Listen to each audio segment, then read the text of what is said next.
निर्दलीय प्रत्याशी भी काफी स्ट्रांग है और निर्दलीय प्रत्याशी की जीत 100% हमें सुनिश्चित लग रही है। जिस तरह से भारतीय जनता पार्टी और नरेंद्र मोदी जी की जो नीतियां हैं वो आज प्रदेश में और देश में काफी सराहनीय है। तो उन्हीं को देखते हुए जो उन्होंने सपोर्ट किया निर्दलीय प्रत्याशी को, हमें ऐसा लगता है कि निर्दलीय प्रत्याशी 100% जीतने जा रहे। कांग्रेस में भगदड़ मची हुई है आज के दिन पे। जिस तरह से उन्हें हिमाचल में ले जाके घेरा गया, एक जैसे बकरियों को और भेड़ों को बेड़ेबंदी में रखा जाता है, इस तरह से उन्हें दूसरे देश में दूसरे प्रदेश में ले जाया गया।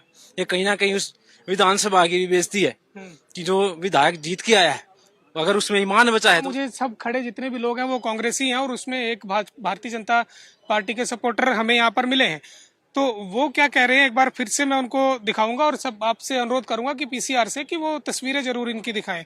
आपका क्या नाम है? और मेरा नाम मंजीत मलिक है। थोड़ा आप इधर आइए। मेरा नाम मंजीत मलिक है, मैं रोहतक से हूँ। अच्छा, और हमें पूरा विश्वास है कि 100% निर्दलीय आप नांदल जी के साथ या उनके समर्थक मैं कहूँ? नहीं, मैं समर्थक नहीं, मैं रोहतक से आम नागरिक हूँ, मैं कोई समर्थक नहीं हूँ। लेकिन जिस तरह से नांदल जी का हमने व्यवहार देखा है रोहतक में, उन्होंने पहले भी चुनाव लड़े हैं और जिस तरह का उनका मिलनसार व्यवहार है, उसके नाते मैं ये चीज कह सकता हूँ। मेरा जो गांव है वो गढ़ी सांपला किलोई में आता है जी, मेरा गांव टटौली है, मैं वहां से आता हूँ।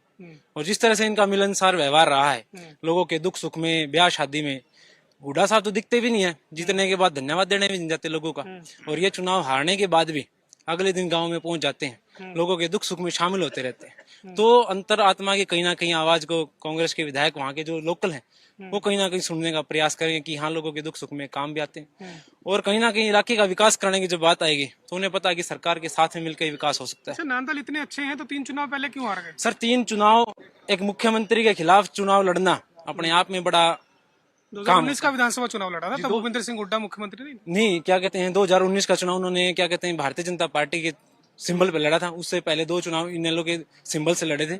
तो इनेलो के सिंबल से जब चुनाव लड़े थे उस समय तो मुख्यमंत्री भूपेंद्र सिंह जी हुड्डा ही थे, और जब 2019 का चुनाव लड़ा उस समय भी कहीं ना कहीं कांग्रेस पार्टी का चेहरा भूपेंद्र हुड्डा ही थे। तो अपने आप में बहुत बड़ा चेहरा आज में भूपेंद्र सिंह हुड्डा और पहले ज्यादा मजबूत है। सर, अब वो चेहरा नहीं है, लोगों को पता चल गया है कि इस तरह से ये लोग बिके हुए लोग हैं और समय आने पर ये बिक जाते हैं, तो सबको पता है इस बात का। सौरभ, तो यहाँ पर जो लोग यहाँ पर मौजूद हैं, हमने उनसे बातचीत की है और ये भारतीय जनता पार्टी के प्रशंसक हैं, समर्थक तो खुद को नहीं वो कह रहे, लेकिन प्रशंसक जरूर मैं कहूँगा।